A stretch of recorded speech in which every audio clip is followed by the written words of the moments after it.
तो हे what's up guys, welcome back to day 36 as JEE dropper. कल तो यार मैं वीडियो नहीं डाल पाया था क्योंकि कल 6-7 लेक्चर का बैकलॉग हो गया था और सोच ही क्या बेहोश हो गया था। ना यार, आज तो नहीं हो पाएगा ये। मेरा तो फिजिक्स का 8-10 लेक्चर का नोट्स भी बाकी था, उसी को करना है। मेरा कल का पूरा दिन ही बीत गया। मैथ्स का भी नोट्स करना है। पर आज सोचा मैं छोड़ो नोट्स वोट्स, सीधे आज क्लास करते हैं, जो होगा देखा जाएगा। और किस्मत अच्छा था इतना कि आज नया चैप्टर शुरू हो रहा था, तो नया चैप्टर के साथ ही साथ शुरू कर दिया हूँ। जब एनएलएम का टेस्ट आएगा, नेक्स्ट टेस्ट, उसके एक दिन पहले मैं एक लेक्चर तो बाकी है एनएलएम का, उसको देख जाऊंगा। और उसी टाइम जो बचा हुआ होमवर्क का क्वेश्चन है, जिसके चलते मैं क्लास नहीं कर रहा था, वो भी कर जाऊंगा। और फिजिक्स में तो आज वर्क पावर एनर्जी शुरू है। ये वाला चैप्टर थोड़ा मेरा डिसेंट साइड है, ना ज्यादा स्ट्रॉन्ग है ना ज्यादा वीक है। अच्छा, शुरू में लास्ट क्लास में कुछ रिवीजन नहीं करना, झूठ में गुस्सा आ जाता है कि लेक्चर छूटा हुआ है मेरा। तो sir directly work power energy शुरू कर दी सिर्फ मेरे लिए। शुरू में तो भाई प्रूफ बताएं, इसको मैं थोड़ा इग्नोर मारते हुए सीधे कॉन्सेप्ट के ऊपर गया। और बहुत ढूंढने के बाद मेरे को पता चला कि इस पूरे पेज का कॉन्सेप्ट एक ही है कि यहाँ पे हाफ क्यों आता है, जिसका आंसर इंटीग्रेशन से, जो कि सर डायरेक्ट बता सकते थे, पर हाँ पूरा एकदम डिटेल में बताया हम लोग को ताकि कभी गलती ना हो। उसके बाद वही काइनेटिक एनर्जी पढ़ा है, वर्क डन बाय फोर्स पढ़ा है। ये सब तो मेरे को पहले से ही पता था, ये सब ज्यादा वीक नहीं है मेरा।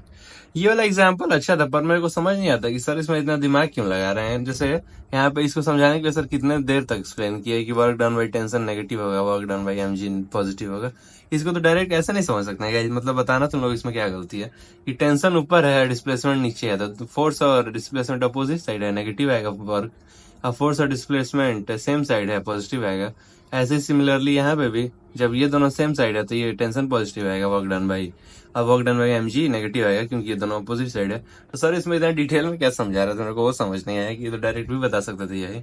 और सर इसमें भी वही कर रहे थे इसमें, लेकिन एक चीज अच्छा था कि चाहे वो नीचे जाए चाहे ऊपर, फोर्स हमेशा ऊपर ही लगेगा।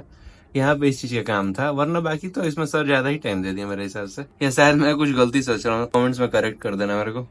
बाकी उसके बाद सर एक एफएक्स ग्राफ बताएं, और इसमें एक बहुत इंटरेस्टिंग चीज बताएं कि अगर हम लोग इधर से घूमेंगे तो ऊपर वाला नेगेटिव हो जाएगा, नीचे वाला पॉजिटिव। ये तो मेरे को पता ही नहीं था, भगवान का इस पे भी क्वेश्चन है।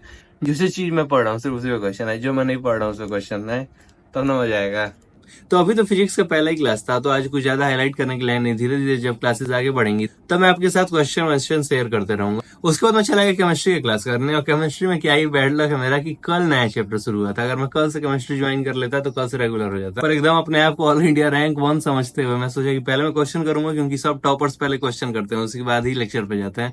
है ना, क्वेश्चन हुआ ना लेक्चर हुआ, बीच में अटक गया। तो फिर मैं सोचा कि कल वाला लेक्चर पहले करूंगा, उसके बाद आज वाला करूंगा। फिर सोचा कि नहीं, अपना ऑल इंडिया रैंक वाला दिमाग हटा देते हैं अभी के लिए। सो मैं लास्ट क्लास को स्किप करके सीधे आज वाला क्लास करने आ गया। और कॉन्सेप्ट पढ़ने में तो कोई दिक्कत नहीं आई, क्योंकि मैं लास्ट ईयर भी ये सब पढ़ चुका हूँ बहुत अच्छे से। और लास्ट चैप्टर में तो मैं यहाँ तक पढ़ा हूँ, ऑस्मोटिक प्रेशर में जो सर बताए थे ना, जेई एडवांस 2025, शायद लेक्चर 9 था और लेक्चर 10 बाकी है मेरा बस, और कल का एक लेक्चर बाकी है। तो मैं कुछ पेज छोड़ दिया हूँ। कहाँ गया यार, कितना पेज छोड़ दिया? हाँ ये रहा ये आ गया। तो ये रहा मेरा आज का नोट्स, और आज तो मैं क्लास के साथ साथ ही नोट्स बनाया हूँ। शुरू में तो पता नहीं सर ये सब क्या बताने लगे, तो मैं रिलेट नहीं कर पाया था क्योंकि कल का क्लास नहीं किया हूँ, पर आज क्लास कर लूंगा तो शायद रिलेट कर पाऊँ।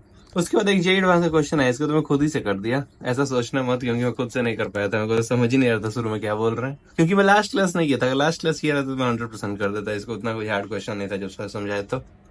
उसके बाद फैक्टर अफेक्टिंग रेट लॉ पढ़ा, इसमें ग्राफ व्राफ सुंदर लग रहा था तो बना लिया, क्योंकि थोड़ा कॉपी अट्रैक्टिव लगेगा, बाकी से कोई काम तो था नहीं। उसके बाद रेट लॉ बताएं सर, ये मेरा बहुत स्ट्रॉन्ग टॉपिक था पिछले साल, इस पे मैं बहुत सारा पीवाईक्यू भी किया था, इसीलिए जो लास्ट में जेई मेंस और जेई एडवांस का ये दोनों पीवाईक्यू करे ना, ये पॉज करके खुद ही से कर लिया। थोड़ा सा दिमाग ज्यादा लगा, पर हाँ कर लिया। जैसे मैं तो किया था, पता नहीं क्या समझाए थे, मैं देखा भी नहीं था, मैं स्किप कर देता हूँ कि मेरा ऑप्शन मैच हो रहा है कि नहीं, उसके बाद डायरेक्ट आगे बढ़ जाता हूँ। तो आज भी सर बहुत सारा होमवर्क दिए हैं, तो मैं ट्राई करूंगा कि सबसे पहले मैं होमवर्क ही कंप्लीट करूँ, क्योंकि इस बार तो नोट साथ ही बना लिया हूँ। आज एकदम फीलिंग आ रहा है खतरनाक वाला, क्योंकि नोट साथ ही बना लिया हूँ, कुछ ज्यादा काम बाकी है नहीं। अभी 4 बज रहा है, अब बस मैथ्स की क्लास करूंगा 1 घंटे में। मैथ्स में एकदम नया ट्रिक सोचा हूँ मैं। तो अभी जस्ट मेरा मैथ्स का क्लास खत्म हो चुका है, और मेरे को बस आशीष सर में एक ही दिक्कत लगता है कि बहुत ज्यादा ही नॉलेज हो गया उनको। मतलब एक एक क्वेश्चन को 10-10 मेथड से बनाने लगते हैं।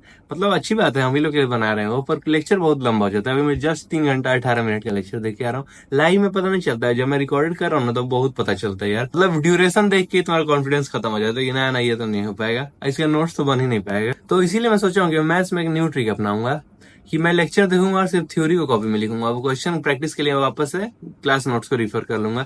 पहले मैं इस मेथड का बहुत बुराई करता था, पर भाई ये 4-4 3-3 घंटे के लेक्चर का नोट्स तो मेरे से होने से रहा। और एक चैप्टर ट्राई कर लेते हैं, नहीं काम करेगा तो नेक्स्ट चैप्टर से नोट्स बनाना शुरू कर दूंगा और क्या। बाकी आज एकदम मैं प्राउड फील कर रहा हूँ क्योंकि एडवांस क्वेश्चन मैं खुद ही से बना लिया था। अब क्या बताऊँ, अपना तारीफ क्या करूँ खुद से।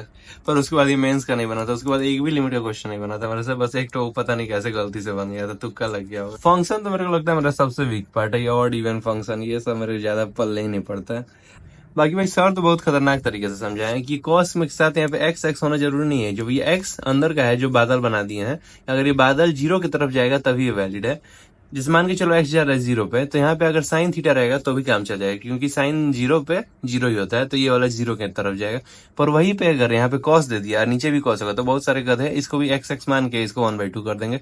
पर जब यहाँ अंदर कॉस दिया है तो कॉस जीरो पे 1 जाता है, 1 वाले के लिए फॉर्मूला वैलिड नहीं होता है। तो ये एक नया अच्छा ट्रिक है।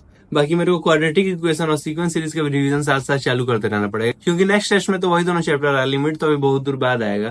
तो मैं क्या करूंगा, पहले तो सबका नोट्स रिवाइज कर लूंगा जो तरुण सर करवाए थे। उसके बाद उसका डीपीपी का जो उस टाइम क्वेश्चन गलत हुआ था, जो डीपीपी छूट गया था, वो डीपीपी करने लगूंगा और उसके साथ उसका पीवाईक्यू लगा लूंगा। बस वो चैप्टर कंप्लीट हो जाएगा, इतना लेक्चर देखने का जरूरत नहीं पड़ेगा। उसी टाइम में मैं लिमिट कंप्लीट कर लूंगा। नेक्स्ट टेस्ट तक तो लिमिट कंप्लीट कर लूंगा, क्या पता एओडी भी कंप्लीट कर लूं। इसीलिए तुम लोग को भी बोल रहा हूँ, अगर किसी का कोई चैप्टर स्ट्रांग है तो उसका लेक्चर करने का कोई जरूरत नहीं, डायरेक्ट पिछले साल से उसका रिवीजन करो और उसका क्वेश्चन प्रैक्टिस करना बैठ जाओ। That's all for this video, see you in the next vlog.